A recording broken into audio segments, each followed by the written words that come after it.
Você se lembra do martírio do menino Juan? Aquele pequeno menino que foi morto pela mãe dele porque ela desejava viver com outra mulher. Um articulista de Londrina chamou a atenção que em breve lembrar o caso do menino Juan poderá ser considerado um atentado à ideologia de gênero e poderá ser enquadrado em crime. Nós veremos aqui neste vídeo não apenas esse caso, mas vários outros, e não apenas no Brasil, em que aqueles que desejam ainda permanecer dentro da lei moral, seguindo os mandamentos da lei de Deus, cada vez mais são perseguidos, presos e muitas vezes assassinados. Este é o canal do Instituto Plínio Correia de Oliveira e meu nome é Frederico Viotti. Aqui na tela nós estamos colocando agora o menino Juan, uma criança como tantas outras, mas que entretanto tinha como mãe uma assassina que queria ter um relacionamento homossexual e tentou transformar o seu filho em uma menina, chegando a decepar o órgão masculino dele para que ele crescesse como uma menina. Não satisfeita com isso, ela matou essa criança, ela esquartejou e queimou o corpo do seu próprio filho. Nós vamos analisar esse caso daqui a pouquinho. Além disso, veremos também outro vídeo, outras notícias de médicos que estão sendo perseguidos porque se recusaram a fazer o aborto, alegando objeção de consciência. Eles estão sendo presos, ou pelo menos estão com risco de prisão, sendo acusados de homicídio. Um outro médico que se recusou a chamar de senhorita, um homem altíssimo e barbudo, também está sendo processado e perdeu o emprego por causa disso. No Brasil, uma igreja que fez um programa dizendo que os ateus não eram confiáveis, era uma opinião, no caso de um pastor que dizia isso, esse programa de televisão dessa igreja foi condenado pela justiça. Nós vamos ver esses e outros casos aqui neste vídeo. Se você ainda não assinou o canal, assine agora mesmo e faça parte dessa reação pelo Brasil. Essa inscrição é uma articulação. Nós precisamos coligar, unir as pessoas que estão preocupadas com o futuro do Brasil e da civilização cristã. E você assim receberá os próximos vídeos. Esse canal tem tratado de vários assuntos na linha desse vídeo que nós estamos fazendo hoje. Ao final dele, inclusive, colocaremos o link para outros vídeos que já trataram de assuntos semelhantes. A todo momento, uma notícia nova e importante para a formação, para a informação e para a articulação dessas pessoas. Sobre o caso do menino Juan, saiu um artigo na Folha de Londrina que nós vamos ver agora. O título do artigo é O Martírio do Menino Juan e o nome do articulista é Paulo Briguet Avenida, do Paraná. Ele diz, de forma bastante clara e com muita propriedade, em breve relembrar a morte de Juan será considerado um crime contra a ideologia de gênero.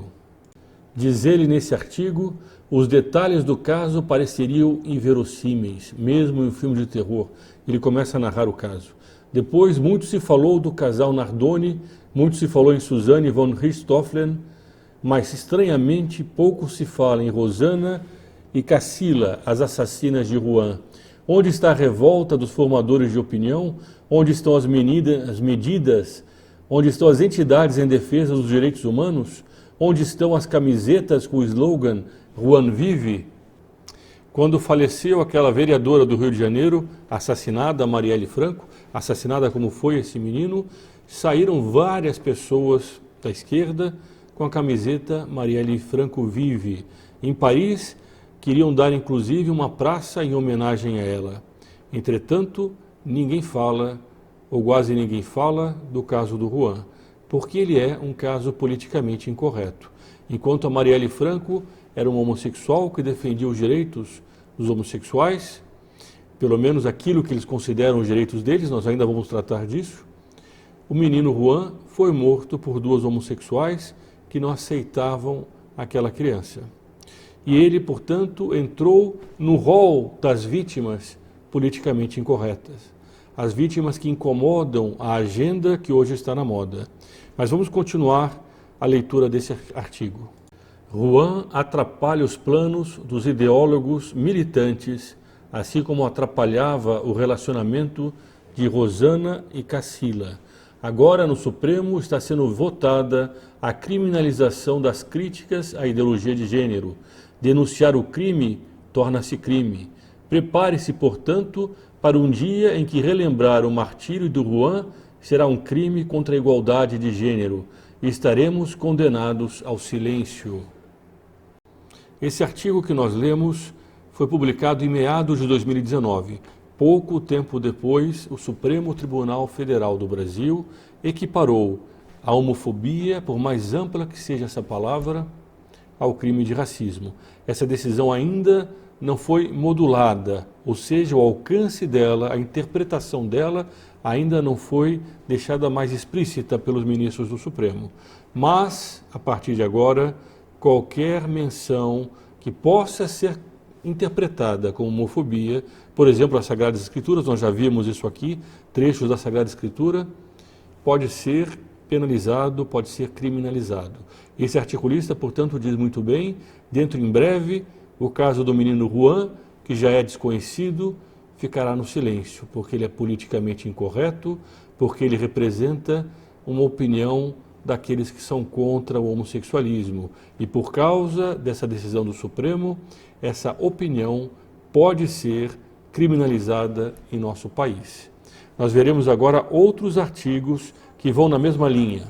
Esse médico que nós estamos vendo agora foi mandado para a rua, perdeu o seu emprego porque se recusou a chamar de senhorita um homem barbudo. Esse fato se passou na Inglaterra, mas pode muito bem acontecer no Brasil. Um médico britânico de 56 anos perdeu o emprego público que tinha há 3 décadas, após se recusar a chamar uma pessoa transexual pela identidade de gênero dela em uma consulta. Ele afirmou que se recusou a seguir ordens do supervisor dele, que o pressionou a chamar um homem de 1,80 m com barba de ela e de senhorita. Nenhum médico, pesquisador ou filósofo consegue demonstrar ou provar que uma pessoa pode mudar de sexo. Depois ele entrou na justiça e perdeu. Ele diz assim: os meus 30 anos de profissão foram considerados irrelevantes em comparação ao risco de outra pessoa se sentir ofendida. E uma situação semelhante como essa, nós já vimos em outro vídeo, uma mulher foi considerada indigna de viver numa sociedade democrática porque não aceitava o homossexualismo. Nós vimos aqui já nesse canal, e é para lá que isso está indo. E não é só a questão do homossexualismo, isso faz parte de um conjunto da revolução cultural, de um neomarxismo que vai atacando, seja através do homossexualismo, seja através do aborto, seja através das blasfêmias. O canal está em campanha contra as blasfêmias também, porque tudo isso faz parte desse mesmo conjunto que quer quebrar o homem, mudar o homem, para depois mudar a sociedade.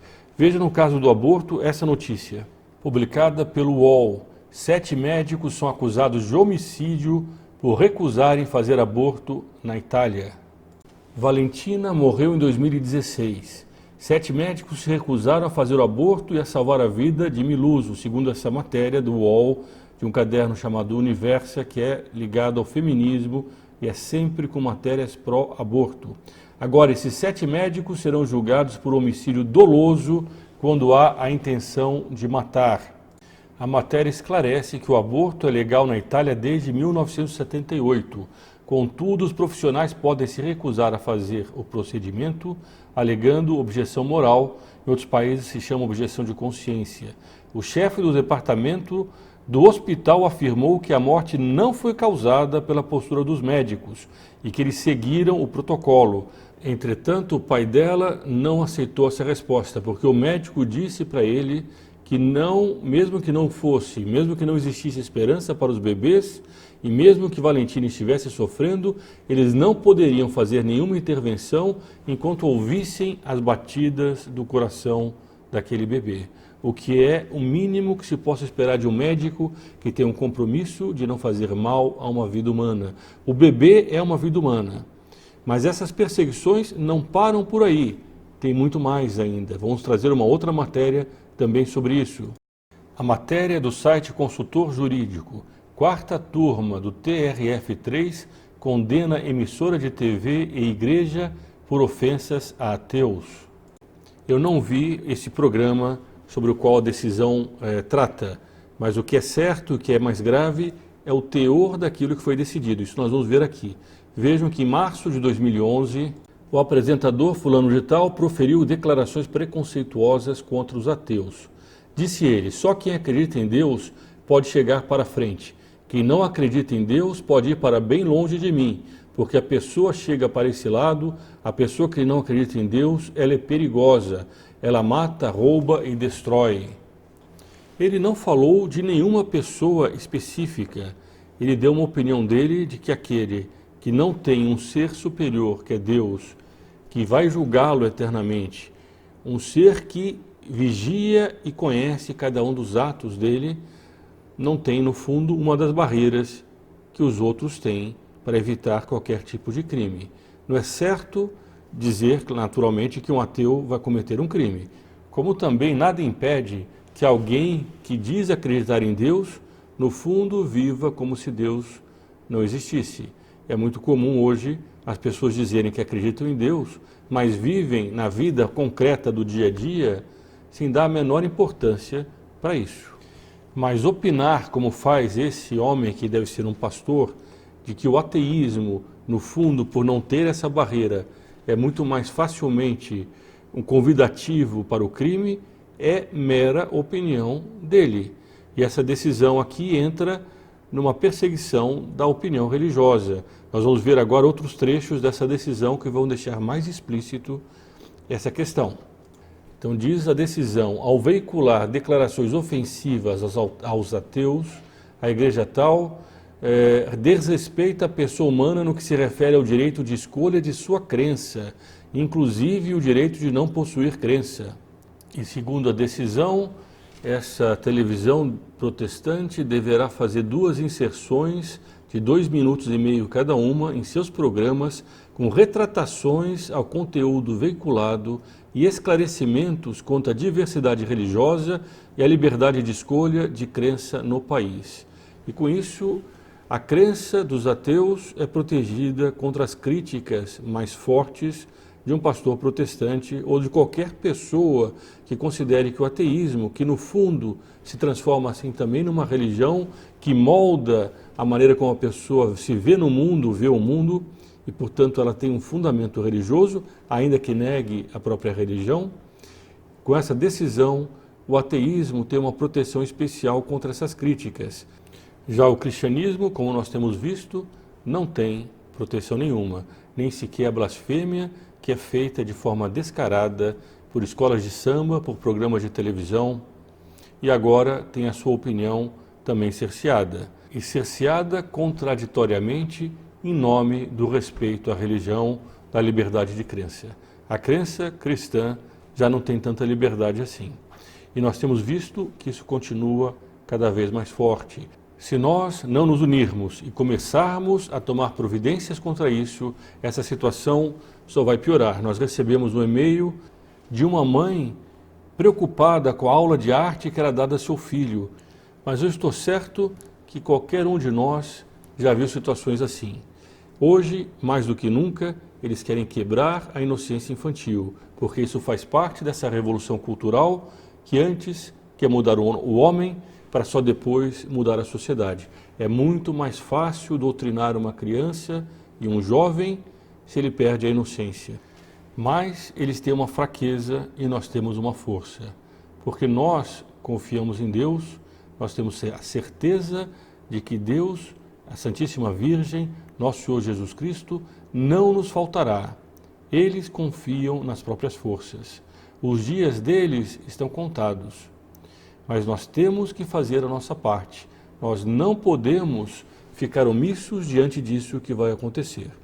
Eles querem quebrar as crianças, eles querem quebrar os adultos e querem estabelecer uma sociedade igualitária, de aborto livre, de casamento homossexual, sem a propriedade, uma sociedade completamente nivelada horizontalmente. Mas nós temos a força de poder fazer frente a isso. E para isso, novamente, eu convido você a assinar esse canal e fazer parte dessa articulação de pessoas que estão preocupadas com o Brasil e com o mundo. Assine o canal e compartilhe esse vídeo também entre seus amigos para que eles possam ter acesso a essas informações.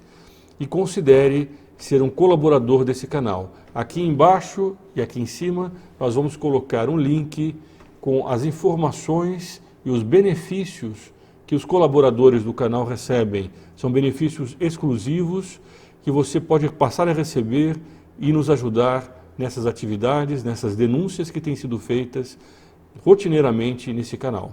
Viva Cristo Rei, sua Mãe Maria Santíssima!